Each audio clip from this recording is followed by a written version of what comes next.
little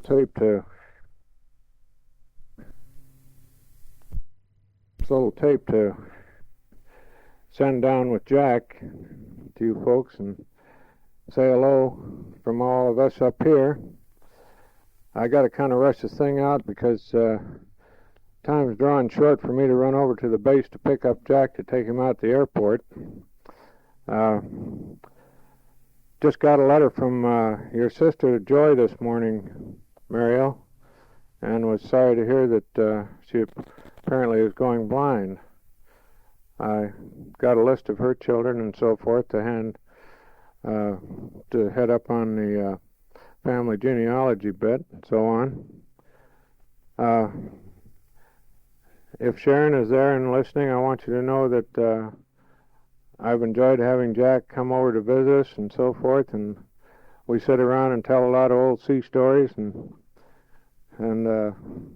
other things like that. Ted, I hope your situation is going to be okay. I understand you're dropping off some on your weight, so you're preparatory to going to the hospital and so on.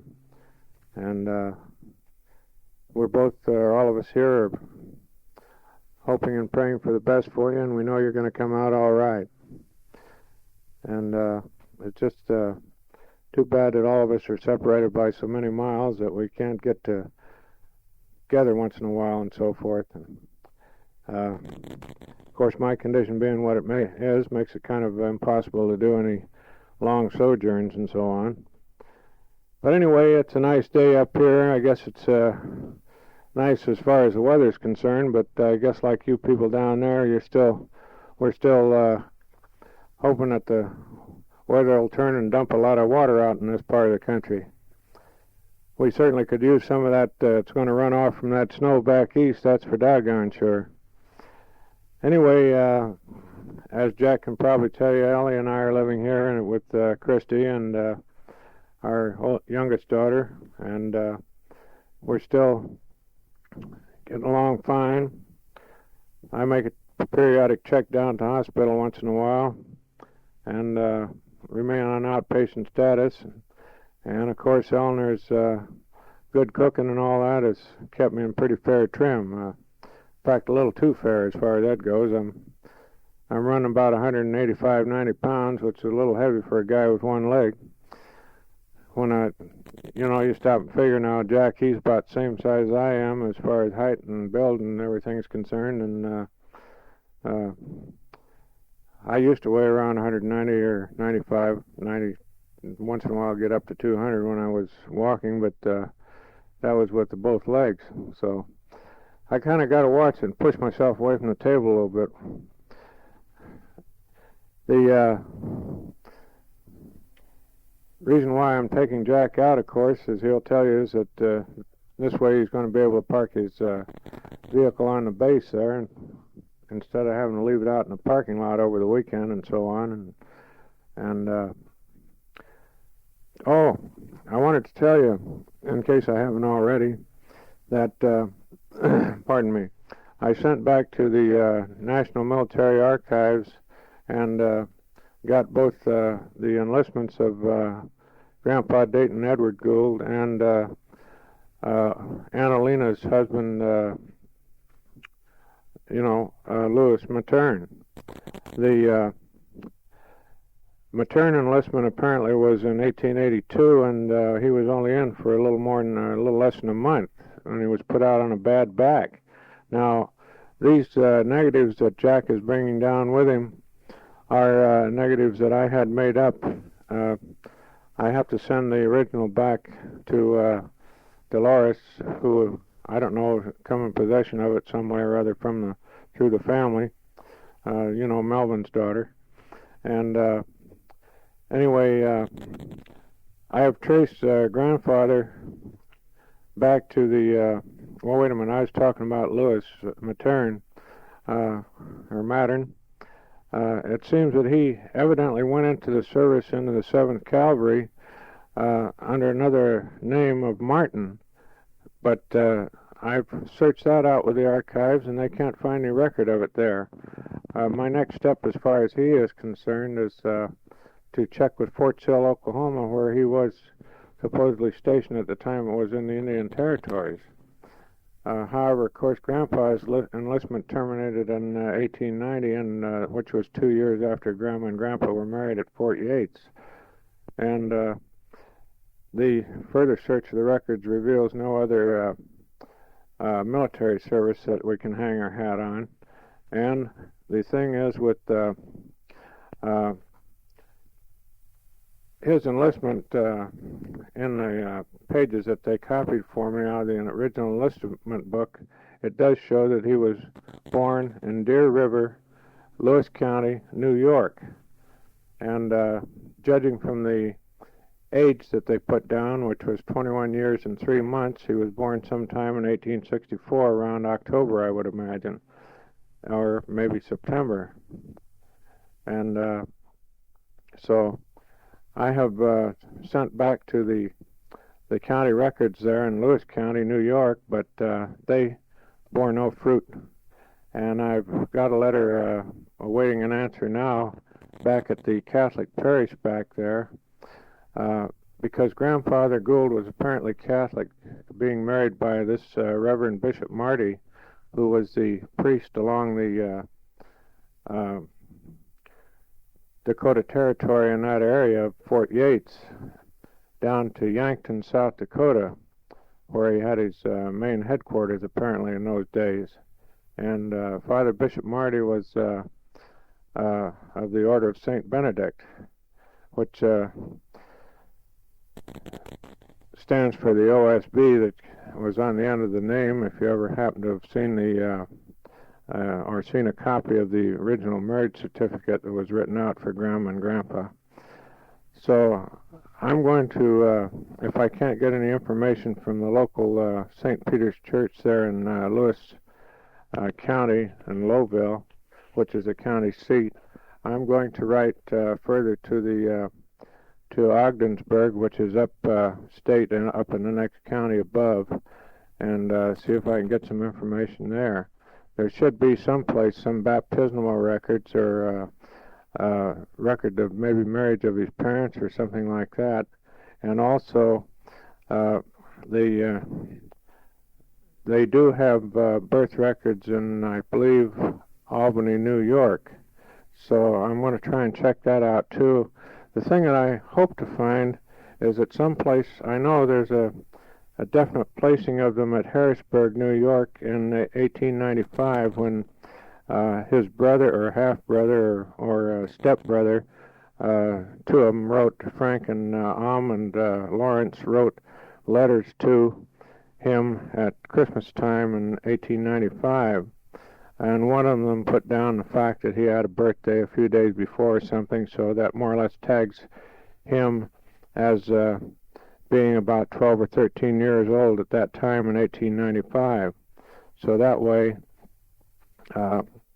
we can, I have searched, now like for instance, I have searched the 1870 census records at the Mormon Genealogy Library up here in Oakland, and I'm hoping to be able to get the availability of the 1890 census records. Unfortunately, apparently the 1880 census records were destroyed or are not available for Lewis County. But it seems as though the family, as far as Grandpa Gould's side, were more or less in the area around in Lewis County there.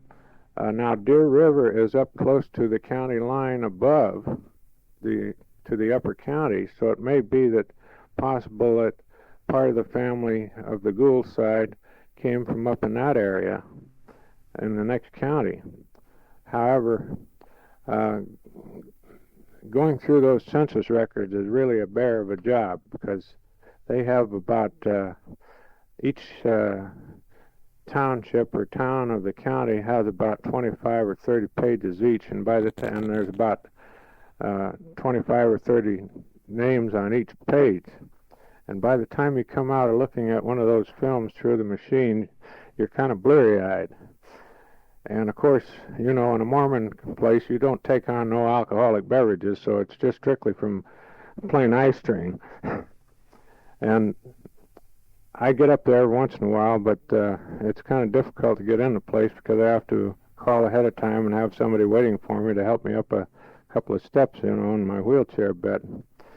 But I thought you'd be interested in knowing what progress I have made as far as finding, you know, where our grandfather Gould came from at least, and having some idea of when he was born, and which can pretty well might be of help if I can write the New York census people or whatever in regarding the birth of him and possibly maybe the death of his parents, because you know we got conflicting stories here as far as the situation is concerned. One of them was, as far as your mother's recollection was concerned, that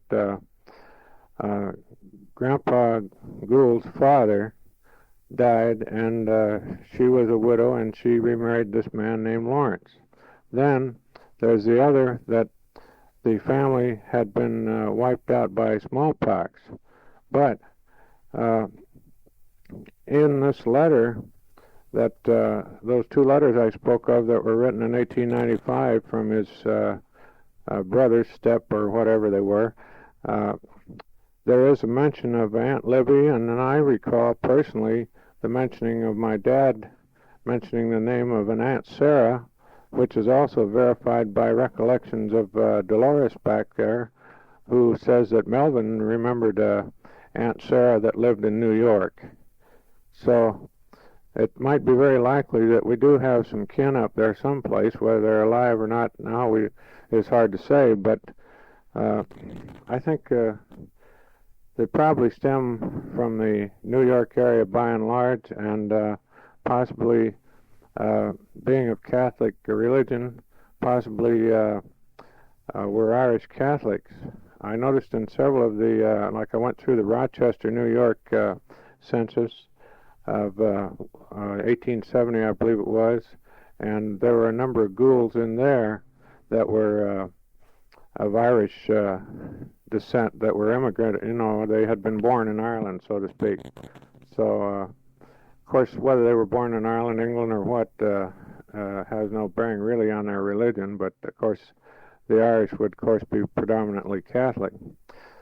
Not that it makes any difference nowadays, but I feel basically that the separation of our grandparents in those early 1900s probably was due to the climate as far as religion is concerned at that time.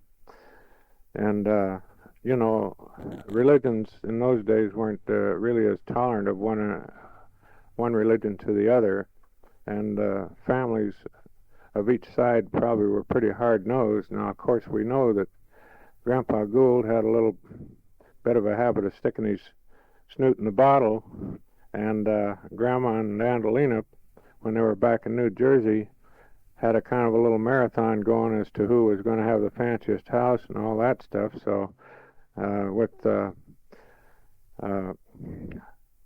Matern working as a tightrope walker for Ringling Barnum Bailey Circus or something or other, and making more money than Grandpa, well, he could probably better afford some of the niceties of life that they were having, and Grandma and Grandpa were trying to keep up with.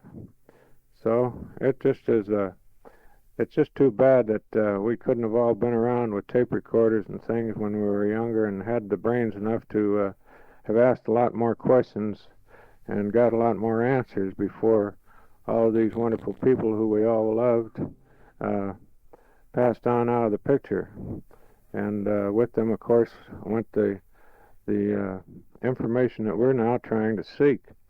Well, I'm getting kind of close to the end of the line on this side, and I'm going to slack her off a bit, and I'm going to turn over, and I'll jabber on from there, and hopefully get myself out in the van and get going before it's too late to pick up old Ted old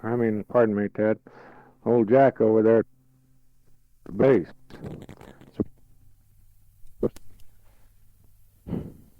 Ted, Jack was telling me last night when he was over that his oldest boy is quite a crackerjack with a 22, and he was asking whether there was a range here or not. And we do have a range here in town, and they call it the Ireland City Gun Club.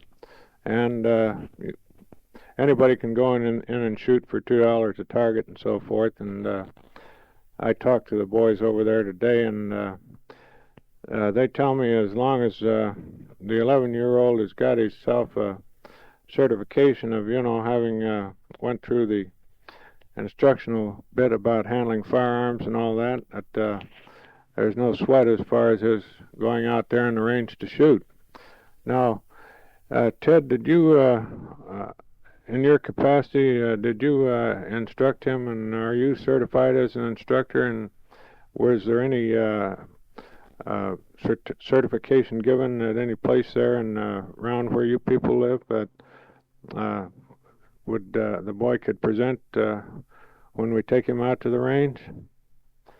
If you could, if not, and if you do have certification as an instructor, I know you have quite an extensive background as far as match shooting and so forth is concerned. If you have that certification, if you could write out some form, if he doesn't have any form, if you could write one out, I'm certain it would be satisfactory as far as the people up here are concerned, because they know me and they know my old partner that I was in the gunsmithing business with. So with something like that and what I would have to say to them, I'm certain that there wouldn't be any big squabble as far as the kid having to go through a whole rigmarole of instruction and firearm safety and all that jazz again. And he could get out there and punch some paper. Mariel, now please don't feel that I'm trying to make a gun bug out of your grandchild, because after all, this is all part of our instincts. These things that as far as firearms are concerned, I don't think that you ever begrudged Ted his being interested in guns and hunting and so forth. And after all, gal, when you were living back there in Minnesota, you probably ate a lot of venison yourself. And out there on the doggone farm where Martin and Uncle Martin and Grandma used to live, that there was probably more venison on the table than there was beef. So, we come from the type of people that it's a sport. It's not a mania. And I think that your grandson has a good, healthy interest in it. That it's a good thing. He certainly, judging from his dad, I haven't met his daughter, but I do know you. We haven't seen each other for a long time, but I do know you, and I know that you brung your kids up right, and by golly, it looks like Jack and Sharon are the same types that do the same thing. They bring them up right, and I'm sure that no harm could come of his boy's healthy interest in wanting to shoot. I don't want to get into any family discussions about the problem, though. I mean, if there is one. But anyway, I get a kick out of Eleanor. Every once in a while we'll turn on one of these shows that come from Las Vegas down there, and she'll practically water at the mouth, because she likes that. She likes to go up to Tahoe when she gets a chance, and she's always wanted to go to Vegas, and I said, you got some relatives down there? She says, no. I said, I don't want to go down there and go spending my time with any relatives or anything like that. I want to be not in a derogatory sense, you understand, but I want to get in on the action, so to speak. I can imagine. And I get up there every once in a while, but it's kind of difficult to get in the place because I have to call it in a derogatory sense, you understand. But I want to once in a while, but get in on the action, so to speak. I can imagine how it is for you people down there. You know, I mean, this is something that's there all the time, and it's just like I've spoken with people that lived up at Reno that probably have never pulled a slot machine handle, you know. But let's see, what else we're going to talk about here. We got a little tape left. Oh, in regards to those negatives I'm sending down, Mariel, I told Jack that I would, in case he forgets to tell you, I told Jack that I'd appreciate it if he would, or you would, make what prints off of them that you wanted. Now, 5 by 7 is about the biggest size print that you can get from those negatives, which is about the same as what the originals were printed, or the original photographs were made at. And I just thought that I'd send them down to you. Probably you would like to be able to go have some prints made for you and yours down in that area there, so they'd have a picture of Grandpa Gould and Uncle Lewis Mattern if you so choose to do so. But I would appreciate your sending them back when you're through with them, because I have, well, of course, my 2 daughters, and I want to get a couple of prints made off of them, you know, for the rest of the family, on my side anyhow, and so would like to have them back. The original, of course, I am bound, I mean, more or less of a promise situation, regardless of what circumstances they got the pictures from, to send them back to Dolores Gordon, who is, of course, Melvin's daughter.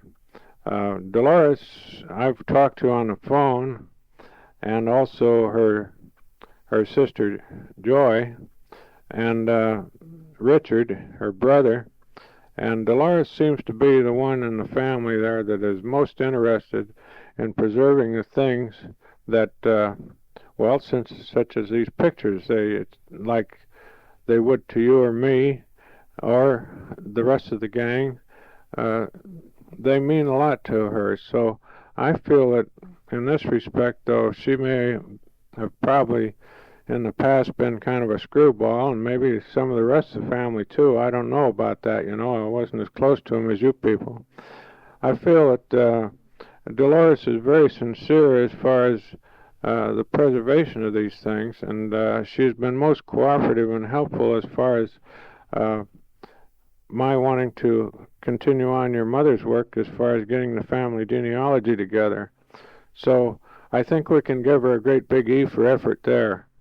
And, you know, it's kind of hard to say what is going on as far as her own individual life and its pros and cons and so forth is concerned. So I just kind of like to think that, doggone it, I've got some cousins floating around here like yourself down there, and Ming and Joy up in Seattle, and Dolores and her brother and sister back there. And although we haven't seen each other for eons, doggone it anyhow, after all, we're the only ones that's left, you know, and by golly, while we got the chance, let's make the best of it, you know.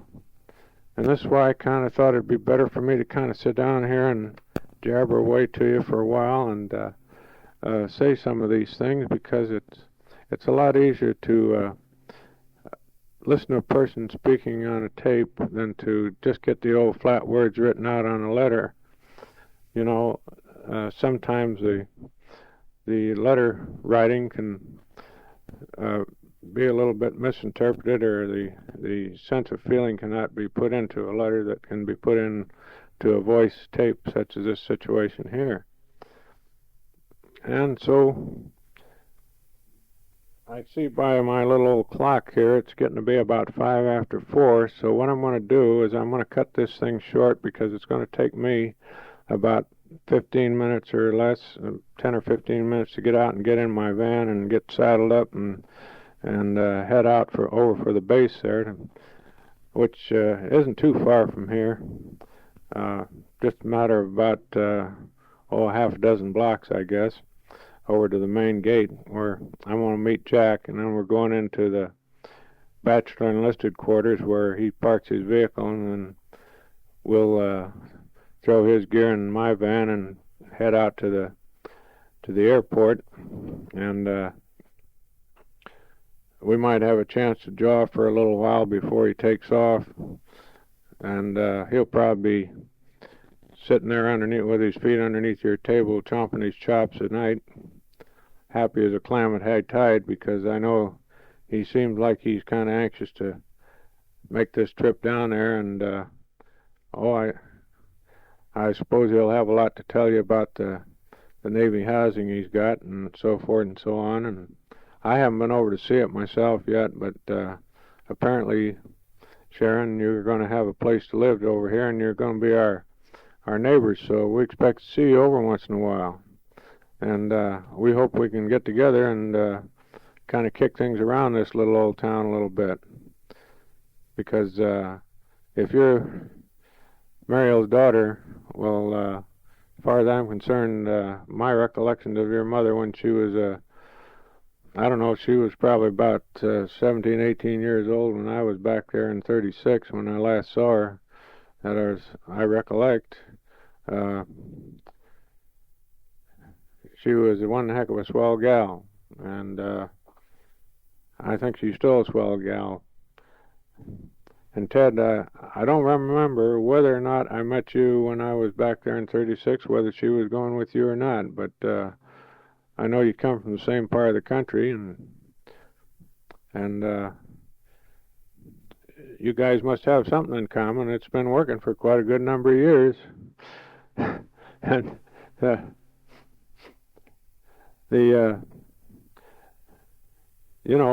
one thing I wish you would do, though, Mariel, is to get the names down and the dates, and send them up to me.